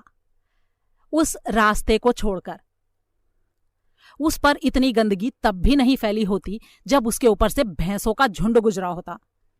लेकिन फिर भी इस बात में तो कोई शक नहीं है कि तुमने अपने नतीजे निकाल लिए होंगे, हमें यहां बुलाने से पहले। क्यों, सही कहा ना ग्रेगसन? अरे भाई, अब इतना तो करना पड़ता है, ग्रेगसन ने बात को टालते हुए कहा। मेरा दोस्त लेस्ट्रेड भी यहां पर है। इस केस को देखने के लिए मैंने उसे भी बुलाया है। होम्स ने मेरी तरफ नजर डाली और तिरस्कार से उसकी भौहें तन गईं। तुम्हारे और लेस्ट्रेड जैसी 2 हस्तियों के मैदान में होते हुए किसी तीसरी पार्टी के लिए तो ढूंढने को कुछ रह ही नहीं जाएगा, ग्रेगसन ने हाथ मलते हुए कहा। अरे, ये एक बड़ा ही विचित्र केस है और मैं जानता हूं कि ऐसी बातों में तुम्हें बड़ा इंटरेस्ट है, इसीलिए मैंने तुम्हें बुलाया है। उसकी बात सुनने के बाद होम्स ने उससे एक बड़ा ही अजीब सा सवाल किया। तुम यहां पर कैब में तो नहीं आए थे ना? नहीं तो। और ना ही लेस्ट्रेड? नहीं। तो फिर चलो, चलकर कमरे को देखते हैं। इतना कहकर वो तेज कदमों से कमरे की तरफ चला गया। ग्रेगसन और मैं उसके पीछे पीछे थे। उसकी इस अजीब सी टिप्पणी का मतलब हम दोनों को ही समझ नहीं आया था। एक छोटा सा खाली और धूल भरा गलियारा किचन और ऑफिस की तरफ जा रहा था। 2 दरवाजे बाएं और दाएं खुल रहे थे। उनमें से एक कई हफ्तों से बंद था। दूसरा कमरा डाइनिंग रूम था, जहां पर वो घटना घटी थी। होम्स उसके अंदर घुस गया और उसके पीछे पीछे हम भी। ये एक बड़ा सा चौकोर कमरा था, जो फर्नीचर न होने के कारण और भी बड़ा लग रहा था। एक घटिया सा वॉलपेपर उसकी दीवारों पर चिपका था, लेकिन काई की वजह से वो कई जगह से गला हुआ था और जगह जगह पर बड़ी बड़ी कतरनें अलग होकर लटक रही थीं। दरवाजे के सामने एक नकली सा फायरप्लेस था, जो सफेद संगमरमर के पत्थर से जड़ा था। उसके एक कोने में लाल रंग की मोमबत्ती का ठूंठ चिपका हुआ था। कमरे की एकमात्र खिड़की इतनी गंदी थी कि उसमें से आ रही धुंधली रोशनी में हर चीज मटमैली नजर आ रही थी। इस मटमैलेपन को धूल की वो मोटी परत और भी बढ़ा रही थी, जिसने पूरे कमरे को ढक रखा था। ये सारी बातें मुझे बाद में नजर आईं। फिलहाल तो मेरा सारा ध्यान केंद्रित था उस अकेले, खामोश, निश्चल जीव पर, जो अपनी खाली पथराई आंखें बदरंगी छत पर गड़ाए हुए लकड़ी के फर्श पर चित्त पड़ा हुआ था। ये शरीर एक ऐसे आदमी का था जो उम्र में करीब 43 या 44 सालों का रहा होगा। उसकी कदकाठी औसत थी, कंधे चौड़े, घने काले घुंघराले बाल और एक छोटी सी दाढ़ी थी। वो एक भारी सा चौड़े कपड़े का फ्रॉक कोट और बास्केट पहने हुए था। उसकी पतलून हल्के रंग की और कॉलर और आस्तीन बिल्कुल साफ थे। उसके पास जमीन पर ठीक से झाड़ा गया एक टॉप हैट पड़ा था। उसकी मुट्ठियां भिंची हुई थी। उसके हाथ उसकी छाती पर थे और पैर आपस में गुंथे हुए थे, मानो मौत से उसकी लड़ाई काफी तकलीफ दे रही होगी। उसके शिथिल चेहरे पर डर के भाव थे और जैसा मुझे दिखाई पड़ा, ऐसी नफरत के जैसी मैंने पहले कभी किसी इंसान के चेहरे पर नहीं देखी थी। ये सारी चीजें मिलकर उस मरे हुए आदमी को एक अजीब सा बंदरनुमा रूप दे रहे थे और अस्वाभाविक रूप से ऐंठी हुई मुद्रा से वो और भी ज्यादा बंदरनुमा लग रहा था। मैंने मौत को कई रूपों में देखा है, लेकिन मुझे वो इतनी डरावनी कभी भी नहीं लगी जितनी इस अंधेरे गंदे अपार्टमेंट में लगी। लेस्ट्रेड दरवाजे पर खड़ा था और उसने हमारा अभिवादन किया। फिर उसने कहा, ये केस हलचल पैदा कर देगा सर। मैंने आज तक जितने भी केस देखे हैं, ये उनमें सबसे ज्यादा मुश्किल है। होम्स लाश के पास गया और घुटनों के बल बैठकर उसका निरीक्षण करने लगा। उसने चारों तरफ लगे हुए खून के धब्बों की तरफ इशारा करते हुए कहा, क्या तुमने अच्छी तरह देख लिया है कि लाश के शरीर पर कोई घाव नहीं है? दोनों जासूस एक साथ बोल पड़े, हाँ बिल्कुल। तब तो ये खून किसी दूसरे आदमी का है, शायद हत्यारे का हो। अगर ये हत्या है तो ये मुझे सन 1934 में यूट्रेट में हुई वॉन जॉनसन की मौत के हालातों की याद दिलाती है। तुमको वो केस याद है ना ग्रेगसन? नहीं तो उसे पढ़ डालो। तुम्हें पढ़ना ही चाहिए। इस धरती पर कुछ भी नया नहीं है। ये सब कुछ पहले भी कहीं ना कहीं किया जा चुका है। ये सब बोलते समय उसकी फुर्तीली उंगलियां इधर उधर चारों तरफ तेजी से चल रही थीं, टटोलती, दबाती, खोलती, परीक्षण करती, जबकि उसकी आंखों में वही खोया खोया सा भाव था जिसका मैं पहले भी जिक्र कर चुका हूं। ये सारा परीक्षण इतनी फुर्ती से किया गया कि कोई उस बारीकी का अंदाजा नहीं लगा सकता था जिससे इसे अंजाम दिया गया था। आखिरकार उसने मरे हुए व्यक्ति के होठों को सूंघा और फिर उसके पेटेंट चमड़े के बूटों के तलवे पर नजर डाली। क्या इसे बिल्कुल भी हिलाया डुलाया गया नहीं है? उसने पूछा। बस उतना ही जितना हमारी जांच के लिए जरूरी था। ठीक है, अब तुम इसे मॉर्ग ले जा सकते हो। यहां पर और जानने के लिए कुछ बाकी नहीं है। ग्रेगसन के बुलाने पर एक स्ट्रेचर लिए 4 आदमी वहां आए और लाश को उठाकर बाहर ले गए। जब उन्होंने उसे उठाया तो एक अंगूठी खनकती हुई नीचे गिरकर लुढ़कने लगी। लेस्ट्रेड ने उसे उठाया और हैरानी से उसे देखने लगा। फिर वो चिल्लाया, यहां पर एक औरत थी। ये एक औरत की शादी की अंगूठी है। फिर उसने वो अंगूठी हम सबको दिखाई। इसमें कोई शक नहीं था कि सोने का वो सादा सा छल्ला कभी किसी दुल्हन की उंगली की शोभा रहा होगा। इससे तो ये केस और भी उलझ गया, ग्रेगसन ने कहा। क्या तुम्हें यकीन है कि इससे केस सुलझाने में मदद नहीं मिलेगी? अब इसे घूरते रहने से कुछ नहीं मिलने वाला। लाश की जेबों में तुम्हें क्या मिला था वो बताओ, होम्स ने कहा। सीढ़ी पर बेतरतीबी से फैली चीजों की तरफ इशारा करते हुए ग्रेगसन ने कहा, वो सब कुछ हमने वहां रखा हुआ है। लंदन के बारोड की 97163 नंबर की सोने की घड़ी, एक एल्बर्ट सोने की चेन, काफी भारी और ठोस है, एक जड़ाऊ सोने की अंगूठी, एक सोने की पिन जिस पर बुलडॉग का सिर बना हुआ है और उसकी आंखों की जगह लाल स्टोन्स जड़े हुए हैं, एक रूसी चमड़े का कॉर्ड केस है जिसमें एनॉक जे ड्रेबर के कार्ड हैं जो क्लीवलैंड का है, और कपड़ों पर भी मिलते जुलते अक्षर छपे हैं। कोई पर्स तो नहीं है, लेकिन कुछ रेजगारी है, करीब 7 पाउंड 13 सेंट की कीमत की। बोकेशियो के डेकामेरॉन का एक छोटा संस्मरण है जिसके पहले पन्ने पर जोसेफ स्टेंजरसन का नाम है। 2 चिट्ठियां हैं, एक E.J. ड्रेबर के नाम और दूसरी जोसेफ स्ट्रेंजरसन के नाम। किस पते पर हैं? होम्स ने पूछा। American exchange, strand. ये दोनों गोवन स्टीमशिप कंपनी से हैं और लिवरपूल से नाव चलने के बारे में हैं। ये साफ है कि वो बदनसीब आदमी वापस न्यूयॉर्क जाने वाला था। क्या तुमने स्टेंजरसन नाम के इस आदमी के बारे में खोजबीन की? हाँ, मैंने फौरन ही की थी। मैंने सारे अखबारों में विज्ञापन भेज दिए हैं और मेरा एक आदमी अमेरिकन एक्सचेंज गया है, लेकिन वो अभी तक वापस नहीं आया है। क्या तुमने क्लीवलैंड खबर भेजी है? हाँ, हमने इसी सुबह तार भेजा था। तुमने उनसे क्या पूछा? होम्स ने पूछा। हमने उन्हें हालातों के बारे में बताया और कहा कि हमें मदद देने वाली किसी भी जानकारी के लिए हम आभारी रहेंगे। तुमने ऐसी कोई बात नहीं पूछी जो तुम्हें महत्वपूर्ण लगती थी? मैंने स्टेंजरसन के बारे में पूछा। उसके अलावा और कुछ नहीं? क्या ऐसा कुछ नहीं है जिस पर यह केस आधारित नजर आ रहा है? मुझे जो भी कहना था वो मैंने कह दिया, ग्रेगसन ने चोट खाई आवाज में कहा। शर्लॉक होम्स मन ही मन हंसा। ऐसा लगा कि मानो वो कोई टिप्पणी करेगा कि तभी गर्व से हाथ मलता हुआ लेस्ट्रेड वहां पर आया, जो उस वक्त आगे वाले कमरे में था जब हम हॉल में बातचीत कर रहे थे। आते ही उसने कहा, ग्रेगसन, मैंने एक बड़ी ही महत्वपूर्ण खोज की है। अगर मैंने दीवारों का गौर से परीक्षण नहीं किया होता तो ये हमसे चूक गई होती। सब लोग यहां पर आओ और देखो। मैं बता चुका हूं कि दीवार का कागज टुकड़ों टुकड़ों में कटकर गिर चुका था। कमरे के इस वाले कोने में एक बड़ा सा टुकड़ा टूट चुका था जिससे बदरंग प्लास्टर का पीला चौकोर हिस्सा झांक रहा था। उस खाली जगह पर खून के रंग से एक शब्द लिखा हुआ था, रेच। पहले ये हमें इसलिए नजर नहीं आया क्योंकि ये कमरे के सबसे अंधेरे कोने में था और किसी ने सोचा भी नहीं था कि वहां पर भी देखा जाए। हत्यारे ने इसे अपने खून से लिखा है। ये धब्बा देखो जहां से ये दीवार से टपका था। इससे वैसे भी आत्महत्या की बात खत्म हो जाती है। लिखने के लिए यही कोना क्यों चुना गया, मैं बताता हूं।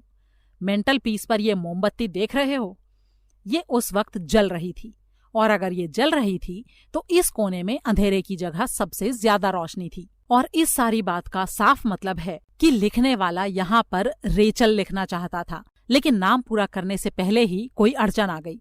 लेकिन मेरी बात याद रखना, जब यह मामला सुलझ जाएगा तब पता चलेगा कि रेचल नाम की किसी औरत का इस केस से संबंध है। आप मेरी बात सुनकर हंस रहे हैं मिस्टर होम्स। आप बहुत स्मार्ट और होशियार हो सकते हैं, लेकिन ये बता दूं कि मैं भी कोई कम नहीं हूं।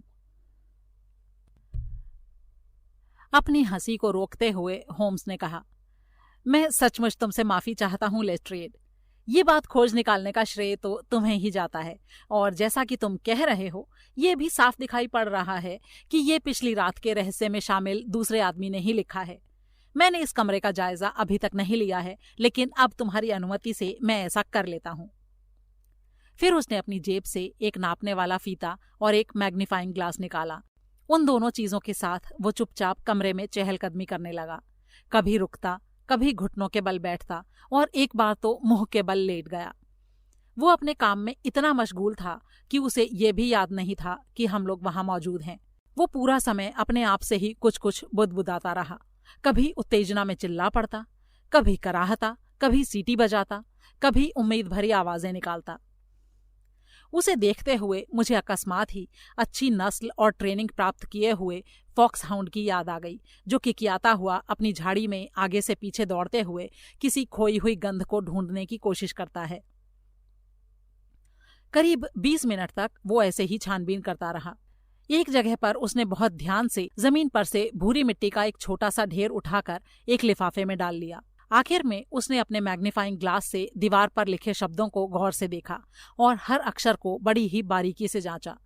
ऐसा करने के बाद वो संतुष्ट दिखाई पड़ा, क्योंकि उसने टेप और लेंस अपनी जेब में रख लिए। दोनों जासूस चुपचाप खड़े उसे कौतूहल और तिरस्कार भरी नजरों से देख रहे थे। जाहिर था कि वे उस बात की सराहना नहीं कर पा रहे थे जो मुझे साफ साफ महसूस हो रही थी। शर्लॉक होम्स की हर छोटी से छोटी हरकत किसी निश्चित लक्ष्य की तरफ इशारा करती थी। उन दोनों ने पूछा, इसके बारे में आपका क्या विचार है? अगर मैं तुम लोगों की मदद करने के बारे में सोचूं तो इसका मतलब होगा कि मैं तुम दोनों से केस का क्रेडिट छीन रहा हूं।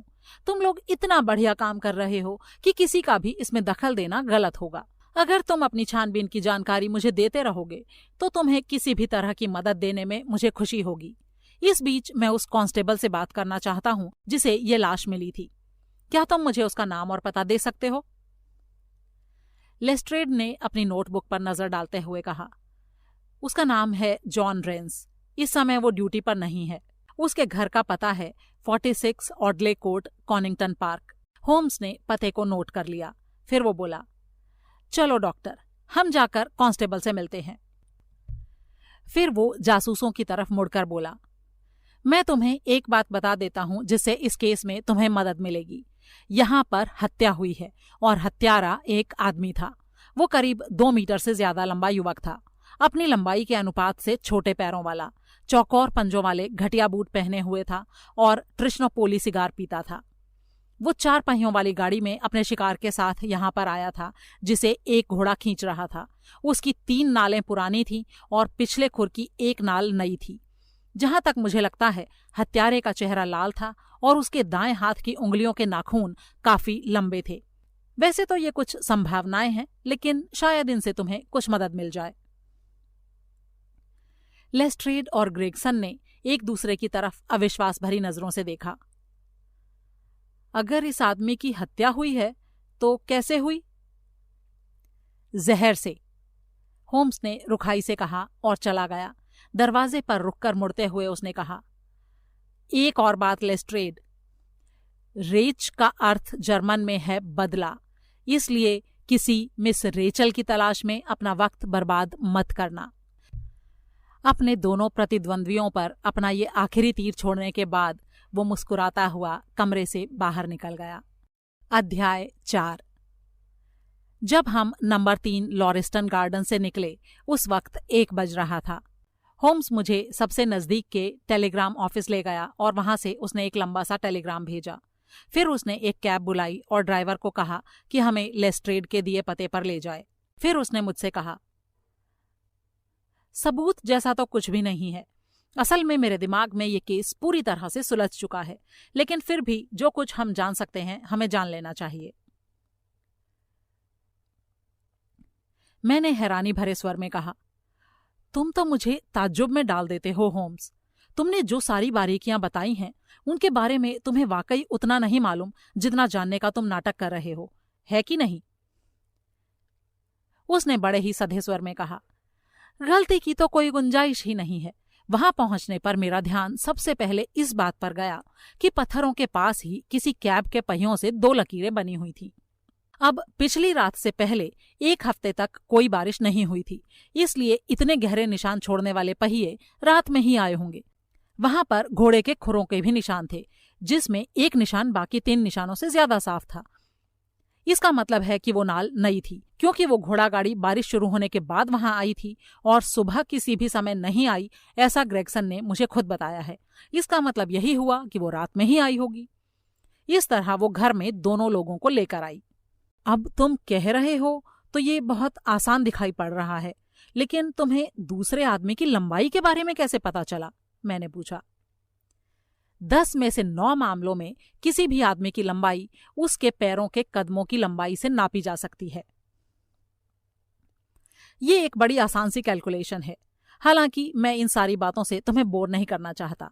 इस आदमी के पैरों की लंबाई का अंदाजा मुझे बाहर की गीली मिट्टी और अंदर की धूल से लग गया था। फिर भी अपनी कैलकुलेशन की पुष्टि करने का मेरे पास एक तरीका था। जब कोई दीवार पर लिखता है तो वो स्वाभाविक रूप से अपनी आंखों के स्तर पर लिखता है। ये लिखावट जमीन से लगभग 2 मीटर की ऊंचाई पर थी, तो इसलिए ये सब जानना तो बच्चों का खेल था। और उसकी उम्र कैसे जानी तुमने? अगर कोई आदमी बिना कोशिश किए करीब 1.25 मीटर का डग भर सकता है तो वो कोई कच्ची उम्र का तो होगा नहीं। बगीचे में जो पानी से भरा गड्ढा है उसकी चौड़ाई करीब इतनी ही थी जो उसने पार की थी। उसके बूट पेटेंट चमड़े के थे और बूटों के पंजे चौकोर थे। इसमें किसी तरह का कोई रहस्य नहीं है। मैं तो सिर्फ साधारण जिंदगी में उन बातों को लागू कर रहा हूं जिनकी मैंने उस लेख में पैरवी की है।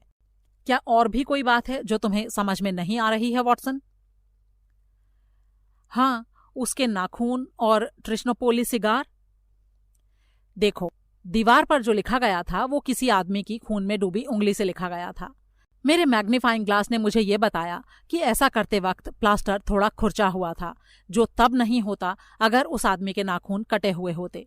मैंने जमीन पर फैली हुई थोड़ी सी राख उठाई। वो गहरे रंग की थी और उसमें छोटे छोटे टुकड़े थे, जैसा कि सिर्फ एक ट्रिश्नोपोली सिगार ही बना सकता है। मैंने सिगरेट की राख पर विशेष अध्ययन किया है और मैंने इस विषय पर एक लेख भी लिखा है। मुझे अपने आप पर गर्व है कि मैं एक नज़र में किसी भी सिगार या तंबाकू की राख को पहचान सकता हूं। इन्हीं सब बारीकियों से एक मंझा हुआ जासूस ग्रेगसन या लेस्ट्रेड से अलग हो जाता है। और उसका लाल चेहरा? मैंने पूछा। वो तो जरा सी तुक्केबाजी थी। हालांकि मेरे मन में कोई शक नहीं है कि वो बात भी बिल्कुल ठीक निकलेगी। लेकिन इस वक्त तुम्हें मुझसे ये नहीं पूछना चाहिए। मैंने अपने सर पर हाथ फिराते हुए कहा, मेरा तो सिर चकरा रहा है। जितना ज्यादा सोचता हूं उतना ही ये रहस्यमय होता जा रहा है। वे दोनों लोग इस घर में क्यों आए? उस गाड़ी वाले का क्या हुआ जो उन्हें यहां तक लाया? एक आदमी किसी दूसरे आदमी को जहर पीने के लिए मजबूर कैसे कर सकता है? और वो खून कहां से आया? कत्ल का मकसद क्या था? और एक औरत की अंगूठी वहां पर क्या कर रही थी? और सबसे बड़ी बात तो ये कि वहां से जाने से पहले उस दूसरे आदमी ने जर्मन में रेच क्यों लिखा? मुझे तो इनमें से एक भी बात का सिर पैर समझ में नहीं आ रहा है, मैंने कहा। मेरे मित्र ने मुस्कुराते हुए मुझे कहा, अभी काफी कुछ पर्दे में ही है। हालांकि मुख्य तथ्यों के बारे में मैं अपने दिमाग में फैसला कर चुका हूं। जहां तक लेस्ट्रेड की उस खोज का सवाल है तो वो पुलिस को गलत रास्ते पर डालने की एक चाल है, ताकि ये लगे कि इस मामले का संबंध समाजवाद या किसी गुप्त सोसाइटी से है। ये किसी जर्मन का काम नहीं है। अगर तुमने गौर किया हो तो ए जर्मन तरीके से लिखा गया था, जबकि असल जर्मन अक्षर लैटिन तरीके से लिखा जाता है। और इसी कारण हम निश्चित तौर पर कह सकते हैं कि दीवार पर लिखने वाला कोई जर्मन आदमी नहीं था। वो कोई ऐसा पाखंडी था जो अपने पाखंड को कुछ ज्यादा ही बढ़ा चढ़ा गया। वो जांच को गलत दिशा में मोड़ने की सिर्फ एक चाल थी।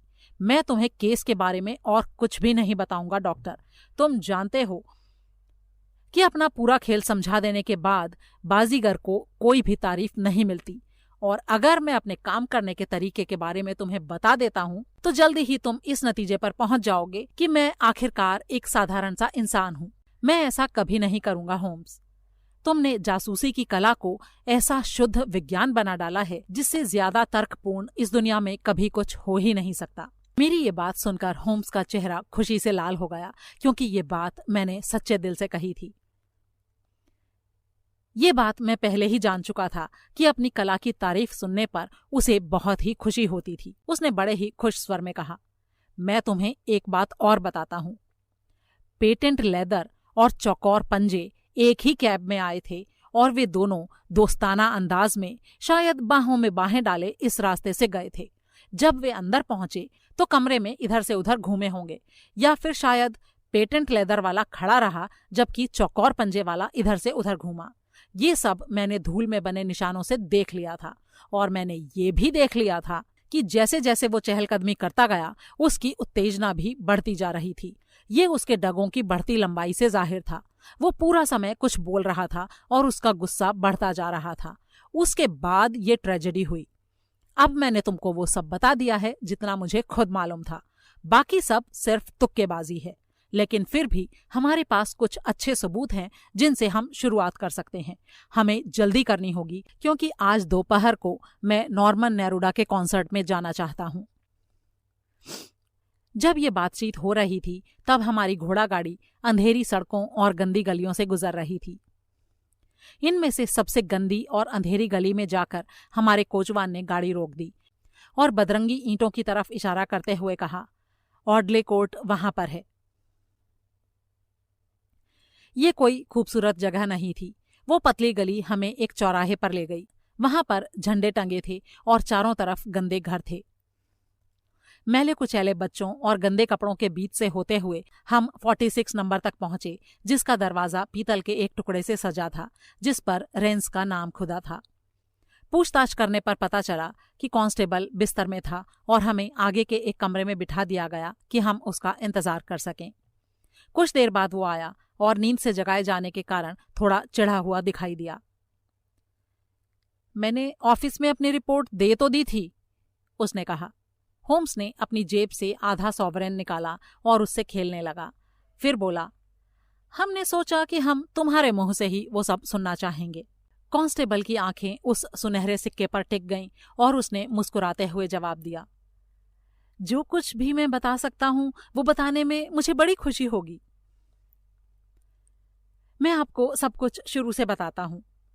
मेरी ड्यूटी का टाइम रात 10 बजे से सुबह 6 बजे तक होता है। 11 बजे व्हाइट हार्ट में लड़ाई हुई, लेकिन उसके अलावा गश्त के दौरान सब कुछ शांत था। 1 बजे बारिश शुरू हो गई और मैं हैरी मर्चर से मिला जो कि हॉलैंड ग्रोव की गश्त पर था। हम लोग हेनरीटा सड़क के मोड़ पर खड़े हुए बातें करते रहे। थोड़ी देर बाद, शायद 2 बजे या उसके कुछ देर बाद, मैंने सोचा कि ब्रिक्सटन रोड पर जाकर देखूं कि सब कुछ ठीक ठाक है या नहीं। वहां पर काफी गंदगी थी और सन्नाटा भी। मुझे पूरी रात भर कोई नहीं मिला, हालांकि 1 या 2 कैब जरूर मिली थी। मैं ऐसे ही टहल रहा था, मन में सोचते हुए कि इस समय अगर गरम जिन मिल जाए तो कितना अच्छा हो। तभी अचानक इस घर की खिड़की से कुछ रोशनी सी मुझे दिखाई दी। मैं जानता था कि लॉरेस्टन गार्डन के वो 2 घर खाली पड़े थे। इसका कारण था उन घरों का मालिक जो नालियां साफ नहीं करवाता था, और इसी कारण उनमें से एक घर में रहने वाला किराएदार टाइफॉइड बुखार से मर गया था। इसीलिए वहां रोशनी देखकर मैं चौंक पड़ा और मुझे शक हुआ कि कहीं कुछ गड़बड़ है। जब मैं दरवाजे पर पहुंचा, होम्स ने उसे टोकते हुए कहा, तुम रुके और बगीचे के गेट तक वापस गए। तुमने ऐसा क्यों किया? उसकी इस बात पर रेंस बुरी तरह हड़बड़ा गया और भौचक्का होकर कहने लगा, हाँ, ये बात सच है सर, लेकिन आपको कैसे पता? दरअसल हुआ ये था कि जब मैं दरवाजे तक आया तो वहां इतना सन्नाटा था कि मुझे लगा बेहतर होगा कोई मेरे साथ हो। मुझे कब्र के ऊपर जिंदा किसी भी आदमी से डर नहीं लगता, लेकिन मैंने सोचा कि वो जो टाइफॉइड से मरा था कहीं उन नालियों को देखने तो चला नहीं आया। इस विचार से मैं डर गया और ये देखने के लिए वापस गेट तक गया कि मुझे मर्चर की लालटेन शायद दिखाई दे जाए, लेकिन वहां उसका नामो निशान भी नहीं था और ना ही किसी और का। यानी सड़क पर उस वक्त और कोई नहीं था? होम्स ने पूछा। जी नहीं, कोई भी नहीं, एक कुत्ता तक भी नहीं था। फिर मैंने अपने आप को संभाला और वापस जाकर धीरे से दरवाजा खोला। अंदर सब कुछ शांत था, इसलिए मैं उस कमरे में चला गया जहां रोशनी जल रही थी। मेंटल पीस पर एक लाल मोमबत्ती टिमटिमा रही थी। उसकी रोशनी में मैंने देखा। हाँ, जो भी तुमने देखा वो सब मुझे मालूम है। तुमने कई बार कमरे के चक्कर लगाए, फिर तुम लाश के पास घुटनों के बल बैठ गए और फिर तुमने जाकर किचन का दरवाजा खोलने की कोशिश की। रेंस के चेहरे पर बुरी तरह से डर छा गया। वो एक झटके से खड़ा हो गया और बोला, तुम वहां छिपे हुए थे जो तुमने ये सब देख लिया।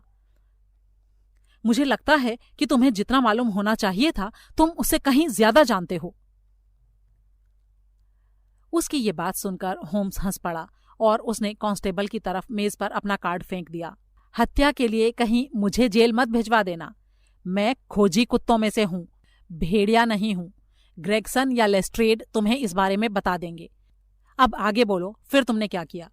रेंस फिर से अपनी सीट पर बैठ गया और बोला, मैं वापस गेट तक गया और मैंने सीटी बजाई।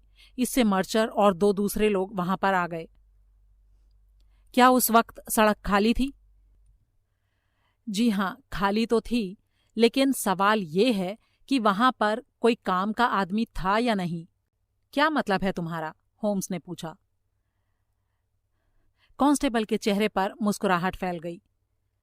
मैंने अपने जीवन में कई शराबी देखे हैं सर, लेकिन इतनी बुरी तरह धुत आज तक किसी को नहीं देखा। जब मैं बाहर आया तो वो आदमी गेट पर था, रेलिंग पर लेटा हुआ सा, और इतनी तेज आवाज में जोर जोर से गाना गा रहा था जैसे मानो उसके फेफड़े फट जाएंगे। वो तो खड़ा भी नहीं हो पा रहा था, मदद करना तो दूर की बात है। जरा उस आदमी का हुलिया तो बताओ, होम्स ने पूछा। इस पूछताछ से जॉन रेंस कुछ खिसियाया हुआ सा लगा। वो एक अजीब तरह का शराबी लग रहा था सर। अगर हम उस केस में इतने उलझे हुए नहीं होते तो सबसे पहले मैं पकड़कर उसे हवालात में डालता। क्या तुमने उसके चेहरे, कपड़ों वगैरह पर गौर नहीं किया? मैंने उसे सहारा देकर उठाया था, मर्चर और मैंने। वो एक लंबा सा आदमी था, लाल चेहरे वाला। उसके चेहरे का निचला हिस्सा गोल था। हाँ, इतना काफी है। फिर उस आदमी का क्या हुआ ये बताओ, होम्स ने पूछा। हमारे पास उसकी देखभाल करने के अलावा और भी बहुत सारे काम थे सर। मुझे नहीं पता कि उसका क्या हुआ, लेकिन मेरे ख्याल से वो ठीक ठाक अपने घर पहुंच गया होगा। उसने कैसे कपड़े पहने हुए थे? एक भूरा ओवरकोट। क्या उसके हाथ में चाबुक था? जी नहीं। तो जरूर वो उसे कहीं छोड़ आया होगा। उसके बाद तुमने ना कोई घोड़ा गाड़ी देखी, ना ही किसी की आवाज सुनी? जी नहीं सर। मेरे दोस्त ने अपना हैट उठाया और खड़े होते हुए बोला, ये लो, ये आधा सोने का सिक्का। और मैं तुम्हें एक बात बता दूं रेंस, कि तुम पुलिस की अपनी नौकरी में ज्यादा तरक्की कभी नहीं करोगे। तुम्हारे इस भेजे में अक्ल नाम की कोई चीज है कि नहीं? कल रात तुम तरक्की पाकर सार्जेंट बन सकते थे। जिस आदमी को तुमने संभाला उसी के हाथों में इस रहस्य की गुत्थी है, और हम उसी आदमी को ढूंढ रहे हैं। लेकिन अब इस बारे में बहस करने से कोई फायदा नहीं। चलो डॉक्टर। हम बाहर निकल गए और जॉन रेंस बेचैनी से हमें देखता रहा। होम्स ने कड़वाहट भरे स्वर में कहा, कितना बेवकूफ है ये आदमी। जरा सोचो, उसके हाथ में कितना अच्छा मौका था, लेकिन उसने उससे फायदा नहीं उठाया। मैंने कुछ दुविधा भरे स्वर में कहा, मुझे अब भी कुछ समझ नहीं आ रहा है होम्स। ये सच है कि इस आदमी का हुलिया तुम्हारे बताए हुलिये से एकदम मिलता जुलता है, लेकिन एक बार वहां से चले जाने के बाद उसे वहां दोबारा आने की क्या जरूरत पड़ी? ये तो अपराधियों का तरीका नहीं है। आहा, समझ गया। अंगूठी, वो उस अंगूठी के लिए वापस आया था वॉटसन। अगर हमारे पास उसे पकड़ने का और कोई तरीका ना हो तो हम उसके सामने अंगूठी का चारा डाल सकते हैं। मैं उसे ढूंढ निकालूंगा डॉक्टर। शर्त लगाकर कह सकता हूं कि मैं अब उसे ढूंढ लूंगा। मुझे तुम्हारा शुक्रिया अदा करना चाहिए। अगर तुम नहीं होते तो मैं वहां नहीं जाता और इस तरह अपने सबसे बेहतरीन केस को हाथ में लेने का मौका गंवा देता। ये खून के लाल रंग की स्टडी है। क्यों ना हम थोड़ी सी कला की भाषा का उपयोग करें। जिंदगी के बदरंग धागे में हत्या का लाल रंग दौड़ रहा है और हमारा फर्ज है कि हम इस गुत्थी को सुलझाएं और उसको अलग करके उसके हर कतरे को उजागर कर दें। अब लंच और फिर नॉर्मन नेरूडा का कॉन्सर्ट। उसके गाने का अंदाज बहुत ही खूबसूरत है। कैब में बैठने के बाद पिछली सीट पर पसरते हुए हमारा वो खोजी कुत्ता चिड़िया की तरह नॉर्मन नेरूडा के गाने गुनगुनाता रहा, जबकि मैं इंसानी दिमाग के बहुमुखी आयामों के बारे में सोचता रहा। इससे आगे की कहानी के लिए सुने अ स्टडी इन स्कारलेट का दूसरा भाग।